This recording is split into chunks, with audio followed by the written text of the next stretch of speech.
Today I'm feeling kind of blah, so we're just gonna do this perspective. I'm gonna show you like my plants first, and then we'll go over like this altar. It's awesome. Let's get into it. Alright, so you already know these two. I've already had these two for a bit, but I just got these and I named them now. So this one is Simon and Simone. Welcome to the crew. This one is Pete. And the small one in there is Pip. And I think this is like shriveling up, so it's not gonna propagate. What a shame. We got Klaus over here. I just don't want to like get as close to this one because this one is like microfiber. Charlie over here. He's just like not, I can touch this one, it's like not sharp really.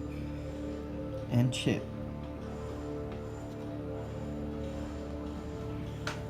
And then these are like the also ones that I probably shouldn't touch. The small one is called Minnie, this one is called Manny, and the other one is Murphy. Hell yeah! So this is my altar. I practice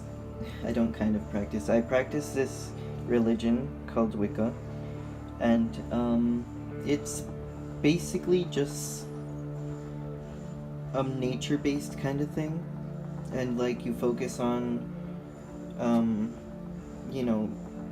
there is a magical aspect to it, but it's not like Harry Potter stuff. But I might explain that more later for people who just don't know, but that's a different video. Over here and just go like this way maybe.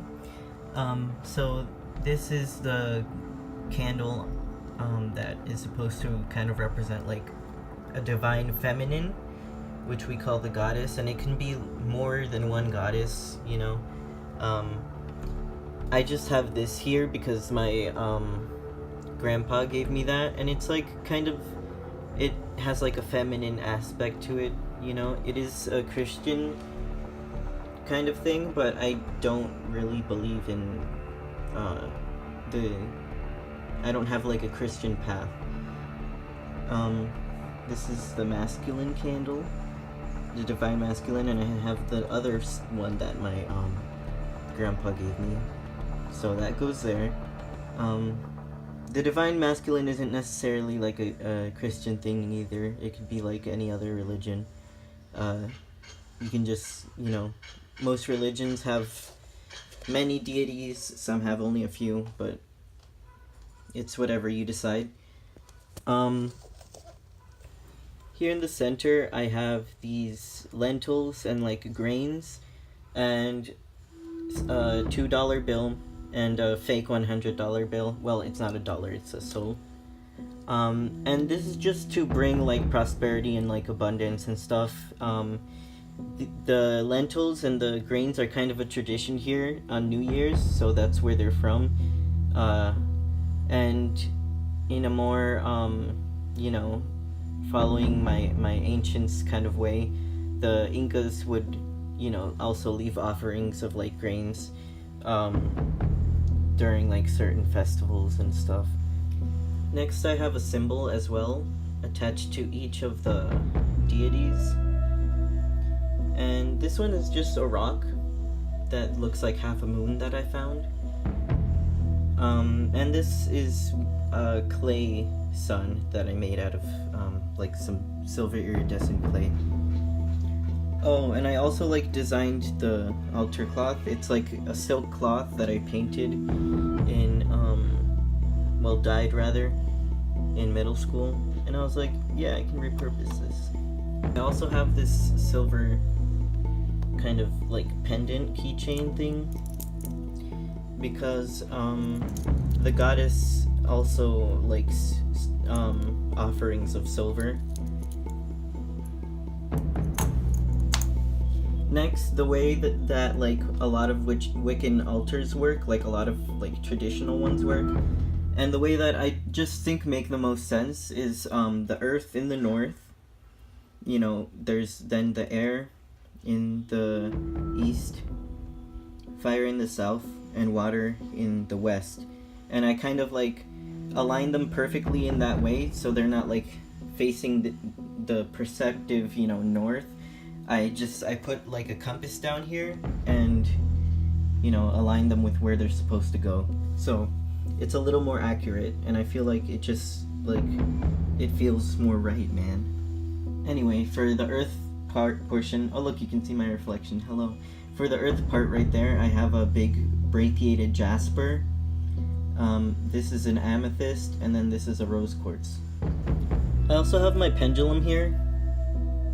I only recently actually started working with it because it was just like, I don't know, a challenge. Next over here I have a little incense plate for like incense cones, and some feathers just to kind of represent that. This one is peacock, these two are just like pigeon feathers. By the way, I have like these incense cones I made myself. They're mugwort, and then these are just dandelion roots. Next in the south there is the candle, which I would light to represent fire, or if not, I just have like these stones so that the meaning is still there the whole time, because a candle, like, yeah, I guess it could represent fire, but it's not like that great. These are rocks, stones that are like snowflake obsidian. Is like made in a high pressure point, you know, like it's high heat. It's carnelian just kind of is, just, it looks like a little fire, like look at her. Anyway, and then I have this little charcoal cube that I found. Next in the west we got this little container of water, and I have to like always clean it out at certain points because like algae grows because of the sunlight, so that's a thing. I also have some like found corals and snail shells and a little seashell, and this one was actually like the shell of a snail that I used to have.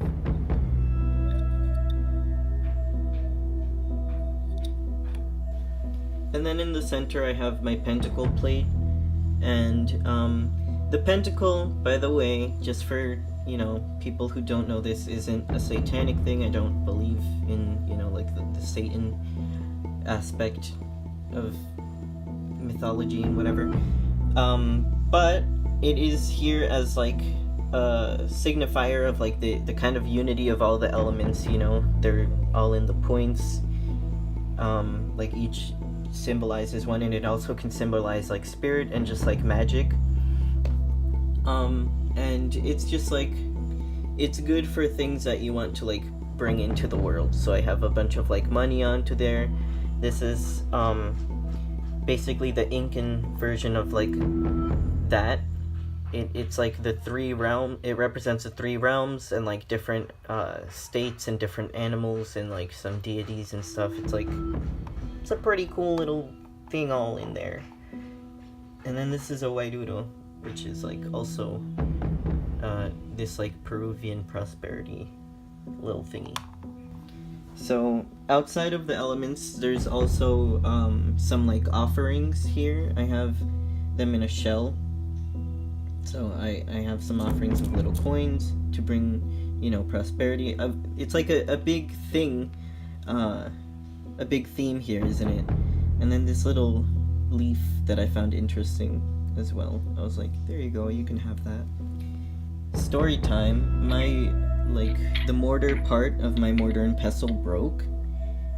So I just am improvising right now. Here I have a bell. It's like recycled metal and like this little wooden thingy, but it works really like well. It's really nice. I like the sound. So yeah, I use that sometimes. This is water with a peridot in it,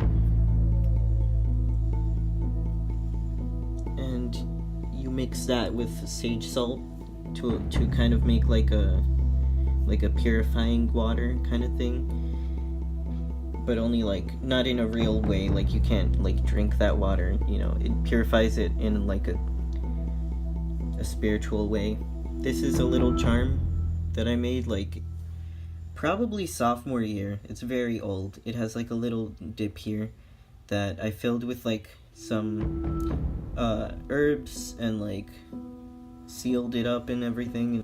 And then I have my wand, and it's not like a Harry Potter kind of wand, you know, you don't like use it particularly to do magic, like you're not doing spells really with this.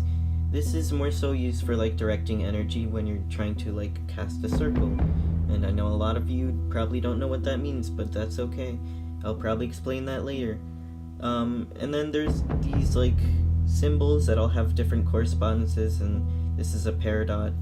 This is a clear quartz, you know, they all have like correspondences, and then at the end I have like a pyrite. That's the altar tour. Also in another video I could probably tell you about my oddities and like bones and shit if you want to know about that. Anyway, subscribe and be sure to hit that like button.